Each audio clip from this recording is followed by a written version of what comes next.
자, 이렇게 치자면 착한데 만만하지 않은 사람들의 특징들도 마찬가지의 차원으로 이해될 수 있습니다. 우리는 가끔 착하기 때문에 만만하게 보여 같은 잘못을 저지르고도 더 많은 처벌을 받거나 아니면 꾸중을 듣는 그런 속상한 장면을 보죠. 사실 이건 그 분의 탓을 하기에는 그 분의 주위에 있는 사람을 탓을 먼저 해야 되겠죠. 저는 기업에서 이런 얘기를 정말 많이 합니다. 같은 잘못을 저질렀음에도 불구하고 착하다는 이유로 혹은 더 선하다는 이유로 더 많이 기업의 처벌을 받는, 더 많이 징계를 받는 경우가 있는가를 항상 유의하고 조심히 기업의 대표나 조직의 리더라면 살펴야 된다. 굉장히 중요하고도 심각한 문제가 되거든요. 똑같은 잘못을 저질렀습니다. A라는 사람은 그런데 좀 되바라지고, 아니 사실 그걸 넘어서 좀 악한 데가 있습니다. 그런데 똑같은 잘못을 저질렀는데 B라는 사람은 착하고 그리고 굉장히 온순한 사람이에요.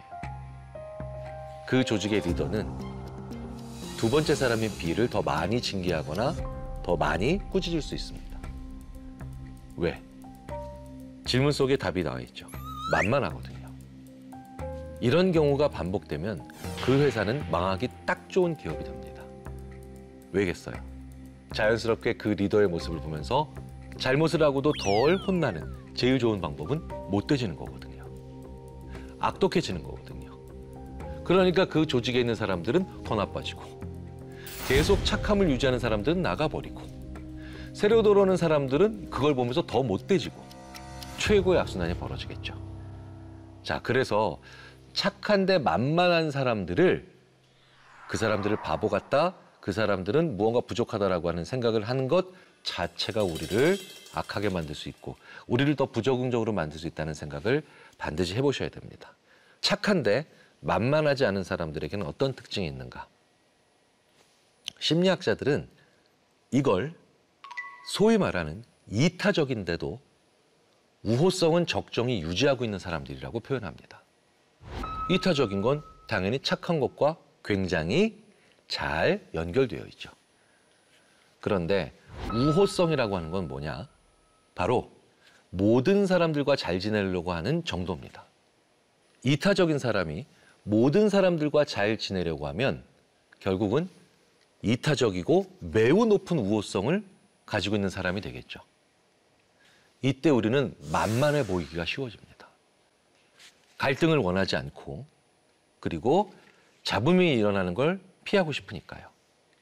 싸우는 건 가급적 내가 되도록 하지 않으려고 합니다. 그래서 착한데 만만해 보이지 않는 사람들은 모든 사람들과 잘 지낼 수 있다는 것은 불가능하다는 것을 잘 현실적으로 인식하고 있는 사람들입니다. 내가 도저히 같이 잘 지낼 수 없는 사람은 깨끗하게 포기하거나 아니면 그 사람들에게 집착하지 않는 그런 용기나 결단을 가지고 있다는 거죠.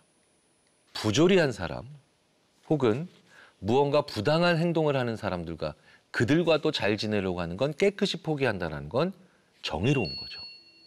자, 그렇다면 나한테 정의는 무엇인가를 정의 내리실 수 있어야 되죠. 그래서 평상시에 이렇게 얘기하실 수 있어야 됩니다. 직장이란 일만 하는 곳이 아니라 최소한 동료의 중요한 기쁨이나 슬픔 정도는 인식하고 있는 것이 직장이야. 그 사람의 정의죠. 혹은 일이라고 하는 건 됐어, 여기까지 하면 충분해 라고 말을 할 수 있는 것이어야 돼. 급여라고 하는 건 기본적으로 상이 아니라 나에게 주어지는 최소한의 안전장치야. 맞는, 틀리는 이런 차원이 아니라 정의가 있어야 된다는 거예요. 되게 재밌게도 내 정의를 얘기함으로 인해서 나는 정의에 대한 경계를 가지게 됩니다. 그리고 스스로 그 선을 넘어서는, 상식의 선을 넘어서는 부조리하거나 무례한 사람들을 이제 내가 스스로 깨닫게 되는 그런 자각 능력이 생기게 되죠. 착한데 만만한 사람들의 굉장히 가슴 아픈 공통점은 그 정의가 없기 때문에, 그렇기 때문에 선을 넘는 사람들이 선을 넘으면 그 선을 내 뒤로 물린다는 거예요. 비겁하면서 못된 인간들일수록 제일 무서워하는 사람들이 자기 정의가 있는 사람들입니다. 그래서 항상 자기만의 정의를 내려야 된다는 거죠.